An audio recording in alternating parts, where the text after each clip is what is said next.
তেল, চিনি ও আলুর দাম বেঁধে দিয়ে মূল্য বাস্তবায়নে 7 দিনের আলটিমেটাম দিয়েছে বৈষম্যবিরোধী ছাত্র সমাজ। রাজধানীর ইস্কাটনে বাংলাদেশ প্রতিযোগিতা কমিশনের আলোচনা সভায় এই আলটিমেটাম দেয়া হয়। এছাড়া বিজেএমইএ এবং বিএফবিসিসিআই এর কমিটি ভেঙে দেওয়ার দাবি জানান তারা। বলেন, নিরপেক্ষভাবে নির্বাচনের মাধ্যমে নতুন কমিটি গঠন করতে হবে।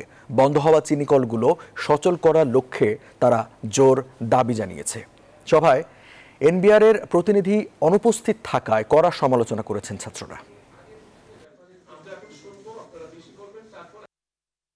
ছাত্র জনতার পক্ষ থেকে আমাদের এই দাবি যে 1 সপ্তাহের ভিতরে আমরা চিনির দাম 90 টাকার নিচে চাই, তেলের দাম 120 টাকার নিচে চাই এবং আলুর দাম 25 টাকার নিচে চাই। দ্রব্যমূল্যকে নিয়ন্ত্রণ করা হয়েছে, মানুষকে শোষণ করা হয়েছে।